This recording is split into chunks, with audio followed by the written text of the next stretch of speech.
In this video, we're going to look at a quadratic inequality question that's suitable for students aiming for a grade 9 in their GCSE maths exam. To get the most out of this video, I recommend you pause and attempt the question yourself. Then resume watching to see if your answer was correct or to find out where you went wrong. So this question states that a parallelogram is shown in the diagram below, and the area of the parallelogram is greater than 12 centimeters squared. Part A asks us to show that 3x squared minus 26x plus 40 is less than 0. And part B asks, what are the possible range of values for x? Now, a similar question was asked in a GCSE paper in 2019, with the mean score for that question 0.29 marks out of a possible 6. And even for those students who were awarded a grade 9 in this paper, their average score was 3.55 marks out of 6. So it's worth looking at another similar example for those aiming for a grade 9. Okay, so getting back to the question, let's take the parallelogram out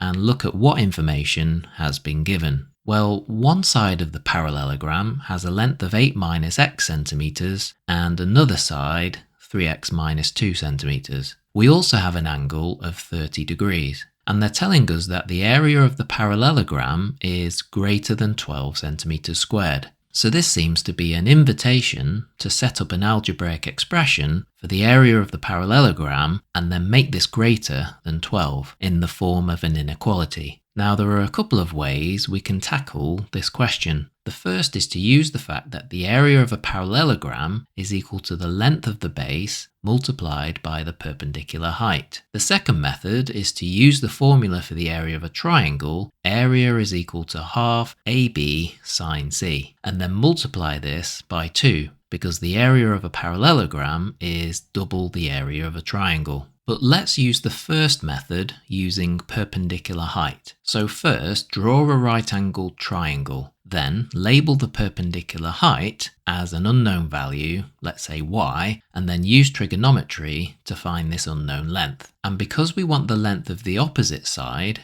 and we have an expression for the hypotenuse, we'll need to use sine. So we have sine 30 is equal to y divided by 3x minus 2. Therefore, y is equal to sine 30 multiplied by 3x minus 2. And as sine 30 is equal to a half, we get y is equal to a half multiplied by 3x minus 2. So y is equal to 3x minus 2 divided by 2. And now that we have an expression for the perpendicular height, we can use the formula for the area of a parallelogram, which is base multiplied by perpendicular height, and then make this greater than 12. So we have 8 minus x multiplied by 3x minus 2 divided by 2 is greater than 12. Now multiply the 8 minus x and 3x minus 2 together. You can treat the 8 minus x as a fraction, which is 8 minus x divided by 1. So multiplying the numerators, we get 8 multiplied by 3x is 24x. 8 multiplied by minus 2 is minus 16. Minus x multiplied by 3x is minus 3x squared.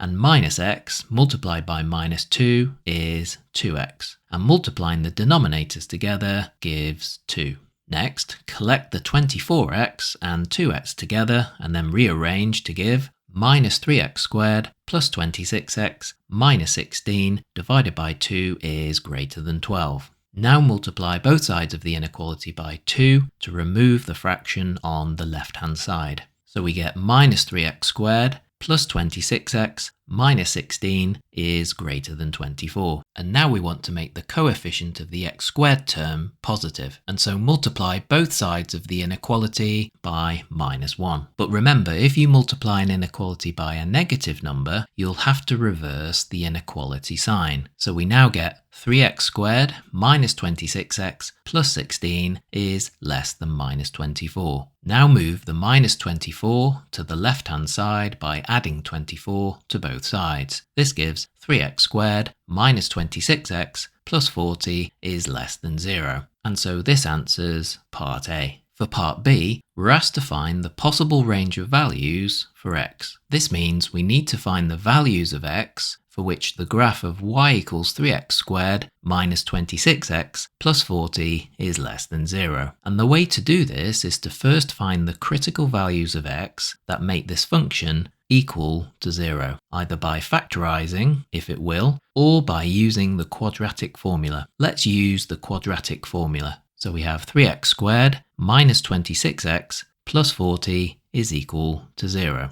And so x is equal to minus b plus or minus the square root of b squared minus 4ac all over 2a. And therefore x is equal to minus 26 plus or minus the square root of minus 26 squared minus 4 times 3 times 40 divided by 2 times 3, which gives x is equal to 2 and x is equal to 20 over 3, or 6 2/3. Okay, so now that we know the critical values of x, we should be able to solve the inequality by sketching a graph. And to sketch the graph, note that quadratic curves are either a U-shape or an N-shape. And because the coefficient of the x squared term for this quadratic is positive, it will be a U-shape like this. And the critical values of x we just found are here, where the curve crosses the x-axis. And we want to know the values of x where this quadratic is less than 0. And as you can see, it is in this region where x is greater than 2, but less than 6 2/3. So the answer to part B is x is greater than 2 and x is less than 6 2/3. Or alternatively, 2 is less than x, which is less than 6 2/3.